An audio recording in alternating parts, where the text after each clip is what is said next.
Welcome to the Geeks on a Plane in the Cloud. Welcome to this fantastic place on a fantastic evening. So this competition has 3 streams: number 8 wire, 100% pure, and breaking the rules. For each stream, the judges will introduce themselves for 1 minute. Entrepreneurs get 2, judges can do it in 1. Pitches will be 2 minutes long and they will be gonged and kicked off the stage. You as the audience will get to vote for your favourite pitch via SMS, and the details will be up on the slides and in the handouts that you have hopefully on your seats. And you'll have 2 minutes to submit your votes. Results will come straight away to me without passing them on to the judges. The New Zealand side, it's good Stephen knows his left from his right, and the American side will enter into a bit of debate and discussion around the pitches, what they saw. They can interact with some of the companies if they want to ask some questions, and then we'll announce the winner, photos with the judges. Obviously they get a prize, which is a trophy, and they also get 1 month in the landing pad, so thanks to the Kiwi landing pad in San Francisco. So that should mean that we're ready to go. So why don't we welcome up the judges for the first stream, which is from the US, Dave McClure, Ryan Lawler, and Aaron Battalion. Put your hands together for the American judges. And on the Kiwi side, Stephen's already up here, Phil McCaw and Claudia Batten, please.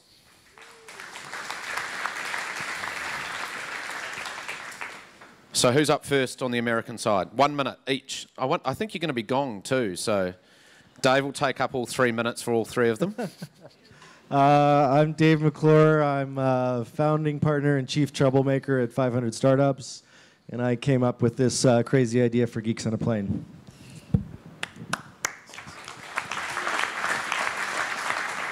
I'm Ryan Lawler. I am a writer for TechCrunch, which is the world's preeminent tech blog. Yeah, I'm just enjoying New Zealand. So thanks for having me. Aaron Battalion, co-founder, CTO, Living Social. In the past 3 years, we've grown from 30 to 4,000 employees worldwide, and are now in 23 countries around the world, including New Zealand. So, thank you. Stephen's already done himself, so Phil, you're next. Phil McCaw, co-founder, managing partner of Movac. Only 30 investments so far, so working on catching up with Stephen, although I think it might be time just to put the brakes on a little. And sponsor, supporter of Kiwi Landing Pad.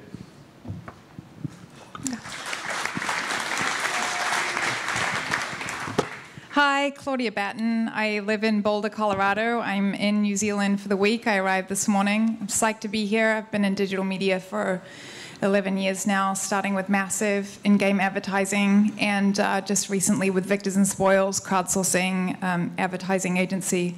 So yeah, and I'm a Kiwi, did I not say that? Proud Kiwi. Thanks. Thanks, Claudia. Okay, so stream 1, outsourced IT, number 8 wire. First up, Roger Boyd from One Above. Hands together, please.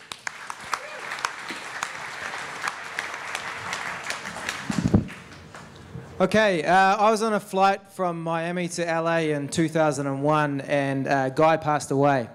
The doctor who worked on him was upgraded and sat in a spare seat beside me. He proceeded to tell me all about the issues of flying dehydrated and nutritionally deplete, and he changed the way I flew from that moment on. One Above is a drink inspired by that event. It's a drink to help you fly well, arrive ready, and get the most out of your travels.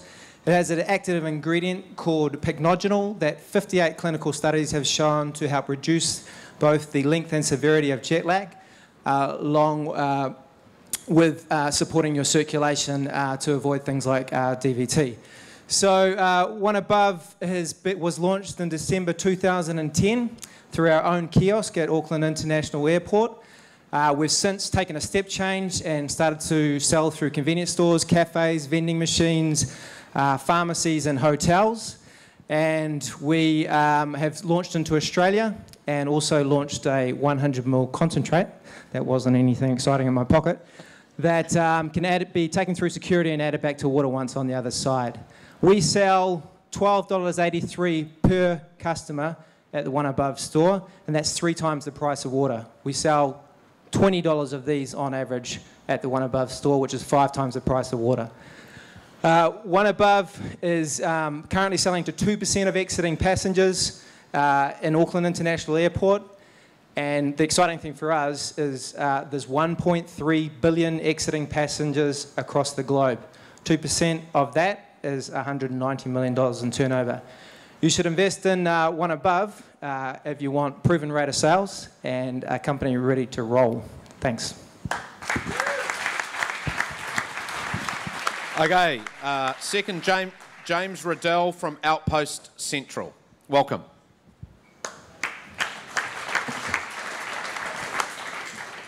G'day, fellow geeks. At Outpost, we're passionate about solving one of the biggest problems facing humanity. The world is running out of fresh water. Global demand will exceed supply within 20 years. You Californian geeks, home to one of the most productive water systems in the world. 80% of your water is used in agriculture. If you guys run out, we're screwed. Governments around the world are throwing money and regulation at this problem. Here in New Zealand, our farmers are now regulated to use a solution like ours if they irrigate. The answer isn't to invest in billion-dollar desalination plants and dams. The answer is to use our existing water supplies more efficiently. At Outpost, we're doing this pretty well. We're an award-winning company. We've been in the Deloitte Fast 500 twice, where our revenue's doubled again in the last 12 months. We make a sweet little waterproof device, internal SIM card, 10-year battery life, connects to any type of water meter. We're connecting water meters to the cloud using mobile phone networks. Our cloud software automatically detects leaks and alerts our customers to areas that they can save water. Customers like Water Corporation, the water utility of Western Australia. They've identified it costs them 8 times less to save water using our system than to generate new water. We've got customers like this around the world. Asia, Africa, Australia, Europe. The bulk of our revenue is from outside of New Zealand. We make money by selling these devices, but we also charge a monthly fee for every one that we connect to the web. And the business model's working. We've grown to a multi-million-dollar revenue with no outside equity investment to date. When we get investment, it's not going to be to prove a concept. It'll be to accelerate our goal to connect every water meter in the world to the cloud and help solve a global water crisis. Thank you.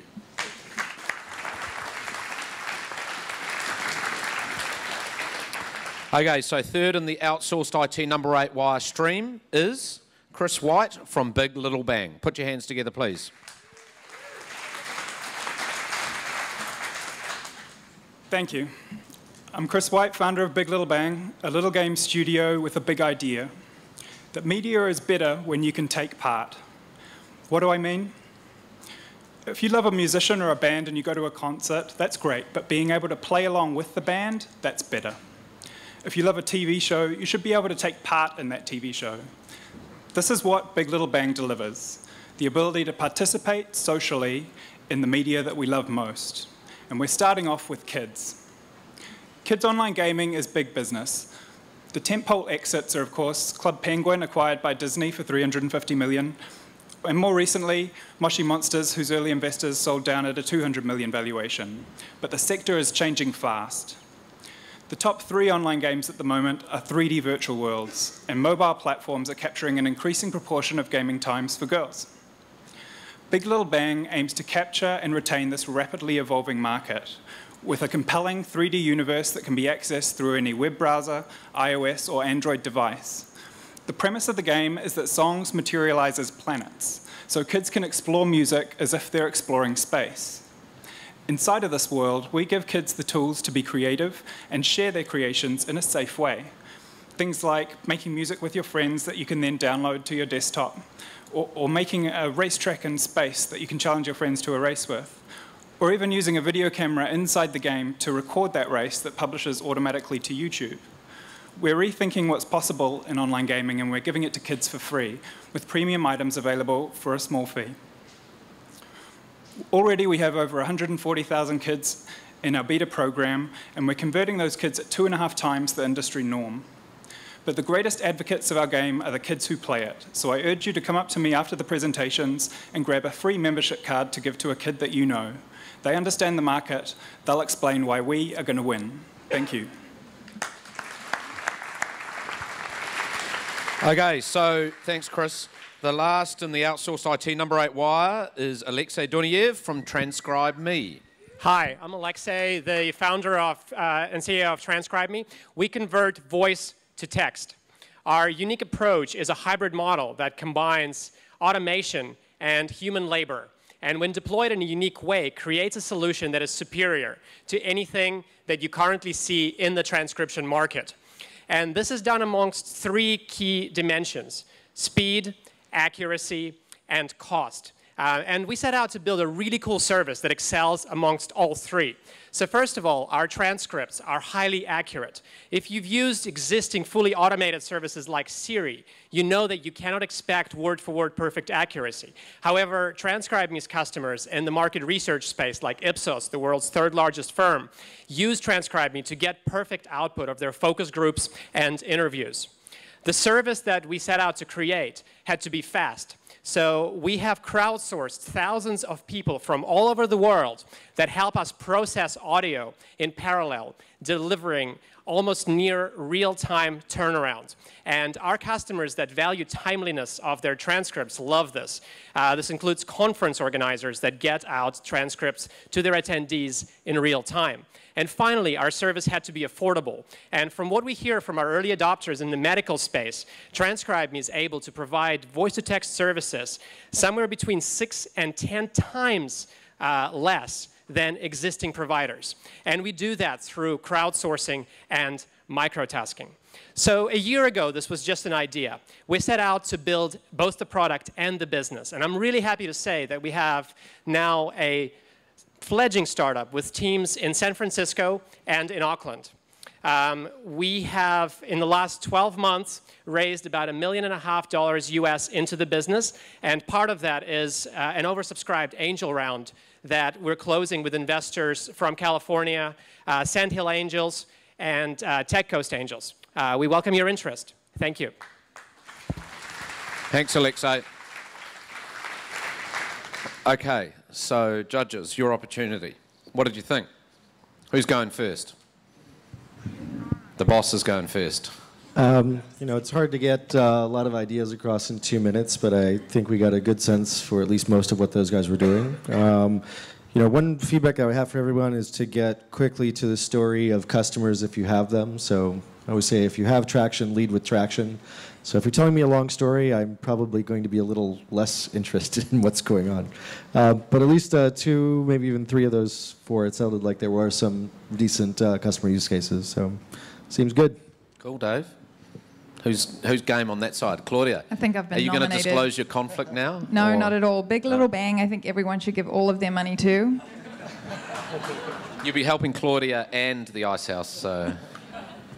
One Above was wonderful. I think that was an amazing pitch and just really nicely drew in a lot of information about the product. I loved the story. I felt like I didn't understand the marketing strategy there and also the product extension. I kind of want to hear that there's something following the current product. Outpost Central, I got a little lost here, to be honest, but I really loved the way you tied in the business model. I loved the vision was amazing, and I just think maybe bring the vision out a little bit more strongly so we can kind of follow along and really get what's going on. Big Little Bang, great numbers. I mean, obviously, there's a long way to go. I think I can't really judge. What am I saying? I'm moving on. She becomes the chairman tomorrow, so she's biased. And Transcribe Me, I got really lost, to be honest, but I like what's going on. I just feel like the business model needs to be a little bit stronger. I'm not sure what's going on with sales and where you're going, but you know, it sounds really interesting at first blush. Okay. Ron? Hi. So One Above, I think, is interesting, and I've tried it. There were these in their hotel room, and it's good. But I'm wondering why limit yourself to what seems like a niche market of airline travelers when, you know, this problem of deep dehydration and whatever else. It sounds like a great hangover cure. I don't even want to be pigeonholed into that. Outpost Central, again, I think it's an easy idea to get around, but I'm kind of wondering why, there's lots of Internet of Things companies, how you're going to win in this market when there are others that could put sensors potentially in these places and also be applicable to other problems around the world. Big Little Bang, the thing that, jumped out to me at the very end was just, purchasing premium items. In-app purchases for children doesn't seem like a great business model, since you're going to have to get your parents' approval every time or rack up huge bills. And Transcribe Me, the one piece of feedback was it wasn't really clear on how, who gets paid to actually transcribe these things and what the value exchange is there for this crowdsourcing. I think an overall theme is, Dave touched on this a bit, is about ideas are great, but distribution and user acquisition, whether it's your customers or your merchants or whoever you're selling this to, is the hard part. Not enough of the companies kind of focused on what their niche was to win. Big Little Bang, there's a lot of money being spent in paid user acquisition, arbitrage for user growth. Didn't hear enough of kind of how they were going to, or how they had unique knowledge or experience in that to win. There's a lot of folks in that space.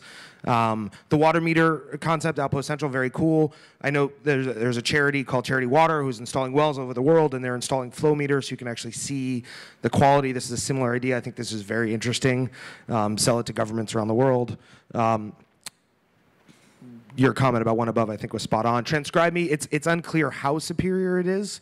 It's also obvious that it's a much higher cost because it's crowdsourced, so it's real humans, which means, is it worth the cost for the perfection, and what's that delta? And there's only a few niche markets that really need that sort of 90% to 100% quality, and those are probably smaller addressable markets, so potentially less potential growth. So, anybody over there on the New Zealand side want to say anything? Phil, hard to keep you down? Same, but nowhere near as articulate. Well, he's only got one chance, though. This is his one chance. Yeah, look, I've seen three of these guys, and we've chased one. So I think they're great. Hey, Roger, your business is all about distribution and brand, and that's kind of what we want to see you nail. And when we can see that, we can see you getting traction. Outpost Central, we've tried to track you guys down. I think you're solving a really, really big problem. That's what I love about that space. So there's obviously opportunity in there. Don't know much about what makes you unique vis-a-vis the competition. Big Little Bang, obviously I've had some experience in the space, and there's another great business out there called Mini Monos, and I have free cards for kids tonight. Hey, this is a really, really tough space. This is all about customer acquisition. It's not about better tech. It's all about sales and marketing and distribution. So you really got to nail that in your pitch. Transcribe Me, again, we know that this is solving a really big problem out in the market. There's lots of opportunity in this space. Like the whole idea of crowdsourcing, think that this can be a really scalable business, like all of that. Don't know what makes you novel or unique or how you stand out in the crowd just based on that pitch. Yeah. Stephen? Thanks. Yeah, one above. I think it's a unique product. It's going to require first mover advantage, so it does need money to really go fast now. Agree that it could come into other niches. Clearly, there's big multiples paid for exit in the drinks market, so some good ideas there. And really been through the valley of death. We've seen them pitch for a few years now. Outpost Central, again, a very, very hot space. It's maybe not quite as unique, seeing a lot of other products around in this space, so I'd be really interested to dig deeper and find out what the real value proposition is. Big Little Bang, yep, followed that one closely along with Mini Monos, and I think your comments, Phil, were absolutely appropriate there. I guess in terms of Transcribe Me, that's a market that's already fairly busy. When you've got something like Siri already on first mover advantage going to hundreds of millions of people, it's going to be a big ask. But again, really love to see how fast it goes, how accurate it is. So it'd be worth us looking further at that. Thanks, Stephen. Okay, and Dave's going to wrap it up, and then we're going to have a little vote between you guys. Yeah, I just wanted to mention, since I was more general commentary at first, the drink company, I think I would probably want to understand distribution cost and what you think, it will take to get that product out there. That's one where it seems more challenging to get large distribution. Outpost Central, I don't know too much about the market. I was impressed by the fact you said you got to multi-million-dollar revenue without any funding. But the last two are ones that I sort of had some familiarity for and understanding for, and so probably when you mention 140,000 in beta, that's an impressive number. I guess I'm going to immediately want to understand monetization and conversion to paid from that. If you're a little early, at least kind of give some sense of what you think it might be. The last one, I'm familiar with a little bit of sort of the crowdsource models from other investments we made, and I actually think that one sounded quite interesting. I just want to hear more about, again, what the likely customer sources are and what's kind of a typical transaction size that you'd be able to get to there. Cool. Thanks, Dave. Okay, so 3 goes into 1. So you guys, you got to choose your winner. I'll let the New Zealanders go first. Your winner is Outpost Central. Hands together for Outpost Central on the New Zealand side. Now I have the casting vote, which is really cool. And the American, actually you guys do. I've got it here. And the Americans choose. We're going to go with Outpost Central. Outpost Central is the winner. Woohoo! You guys voted it as well. James, where are you? If you can come up here, if you're not already downstairs having a drink. Judges, get in the middle here. All of you guys, take a photo. You're the winner. Get up there, right in the middle. Dave, get off your ass in the middle. Put your hands together for the judges. Get close to James. He's the winner of the Outsource IT number 8 wire. And he really gets this really cool New Zealand Rocket Pitch Contest winner. It's the whole thing. So the marketing team at the Icehouse have done an amazing job. Oh, there we go. He's going to hold that up. And, hey, put your hands together for Aaron, who's finishing as a judge.